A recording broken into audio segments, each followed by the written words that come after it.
Hey everyone, it's Jason. Welcome to a little tiny Dungeonology The Expedition expansion called Unruly Students. So this is going to add some new bosses into the game. It's our 4 main playable characters have become bosses. So this is only probably worth if you're playing less than 4 players, or if you have some expansions to add some more characters. But it's also going to add some extra congregation students. We're going to have some little miniature guys as well. These were introduced in some of the other expansions, so I don't know if there's a full rule book in here for them, or not. We'll pop them out and we'll see what we got in here. So yeah, we're going to get a couple new students in different colors. So we have yellow, brown, pink, and white. And these aren't exactly like the Omega students. They are going to have some different other abilities. They're going to have extra little cards here, which can do different things for you. We have the 4 bosses. So we have Rebecca, Sophia, we flip on the other side, Vincio, and Valerio. And each one of them works with one of these guys as well. So let's go ahead and take a look at what they do. Alright, so Congregation. In this expansion, presented 4 new students joining the Viola Mega Congregation, presented the base team. Gamma, dressed in the brown. The Wild Revelers, Delta dressed in white as the Scholars of Faith, Sigma dressed in yellow as Expert Spies, and Theta dressed as pink as Diligent Scholars. So each one ties into one of the 4 main guys. Use a congregation, you must first decide which of them to include in the game. There's no limit to the number of congregations that can be used, but certain bosses in the game, some of them can't be used, and will be placed in a box. So it says Valerio Boss Gamma. He is the boss of the game. Removed from the game the Gamma Congregation students. So on and so forth. So each one that has one of theirs, you don't play with their cards. Probably because they're used in other ways. Follow these points to bring congregations into the game. Select a congregation to be used among those available. Take their congregation card, place them on the table visible to all players. Place 3 students per congregation in their reserve, so they don't start in the bag. During game set, place 1 university student for each congregation among these in their reserve. During the game set, place a university 1 student for each among these in the reserve. Each time the university is replenished with students is indicated on the alert card.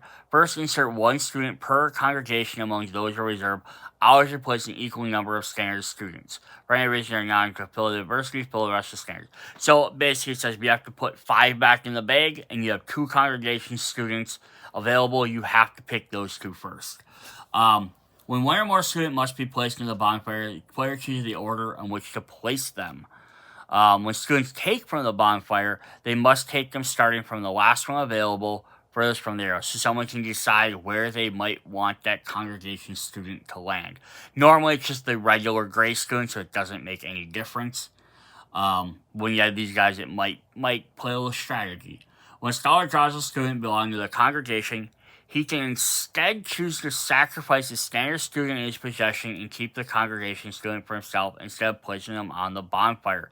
So, if you draw them out, you can sacrifice to keep them rather than waiting until you have to draw a guy from the bonfire. And I hope you get the one in the right order.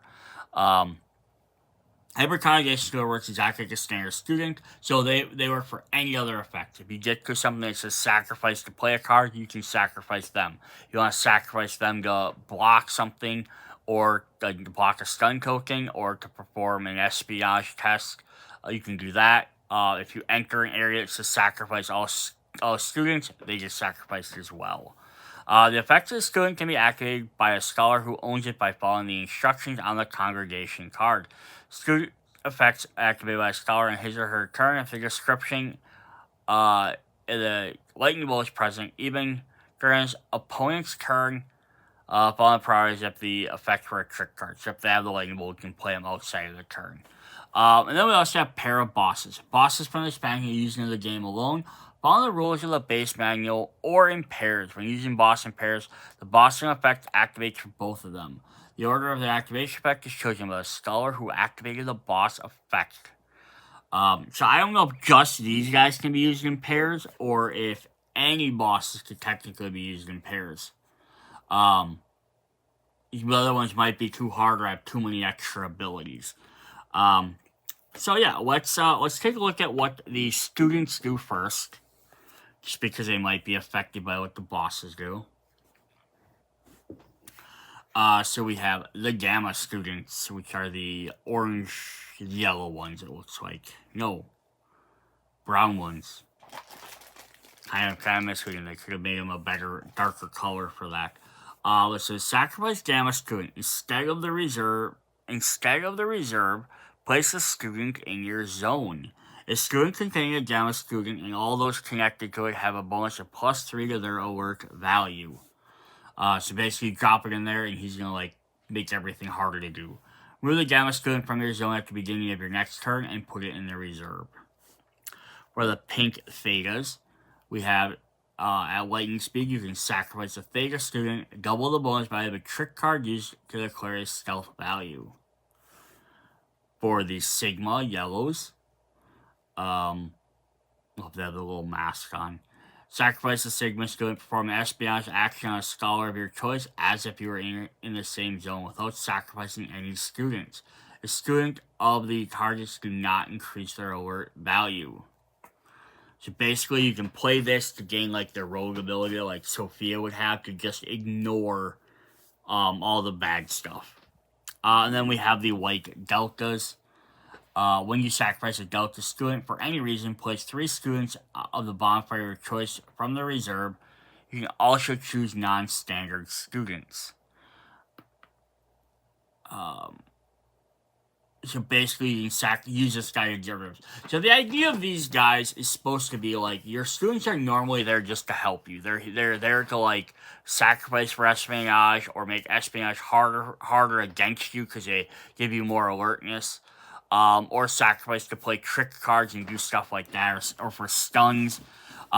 These guys basically give you extra things to affect everybody else. There are ways to use the students to do more against your opponents by manipulating the board. Why would you want to place 3 students for the bonfire in the reserve? Get rid of them, then other players can't get any more students. It's kind of an interesting little idea. Alright, let's take a look at the bosses then. I just want to look at them first in case, they had anything to do with these guys. So as Valerio boss in Gamma, he has a +3 alert. He has the 3 little symbols there, so it's his setup. Place him in the starting zone, place 3 Gamma students on this card. This is why you can't use them as well. Activation. Move Valerio 3 zones towards randomized scholar. Whenever he leaves a zone other than the starting zone, he places a Gamma student inside it, removing the one already placed if there are none on this card. Just keep moving on the bone. Special. When a scholar enters a zone with 1 or more Gamma students before resolving the effects, discard all Gamma students in a zone, placing them on this card, and receive equal number of stun tokens. So basically, he's teaching his Gamma students to headbutt you, because that's what he likes to do. It's his headbutt attack. If we flip over, we have Rebecca, the Theta boss. She's all in pink, which is a very interesting color for her. Setup, she starts in a starting zone. Activation, moves 3 zones towards randomized scholar. Whenever she leaves a zone other than the starting zone, she places a student inside of it. When a scholar enters a zone with 1 or more Theta students before resolving the zone effect, discard all Theta students. Each token receives a number of stun tokens. So they're all going to do the exact same thing, it looks like.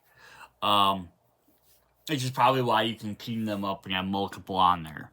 So if we have Viencio's Delta boss, he's going to do the same thing. You just place the Delta zones, they receive a number of stun tokens. And Sophia is a Sigma with yellow, and does the same thing. So yeah, nothing spectacular about these bosses. They're not going to be extra hard. It would have been kind of more interesting if they would have, utilized their abilities. Hey, maybe they decided to,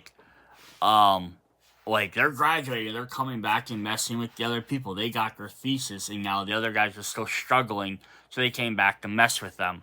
That's kind of what they're doing here. They're just kind of hey, this isn't part of our, kind of like the Omega student should be. It's this isn't part of our campaign or our expedition.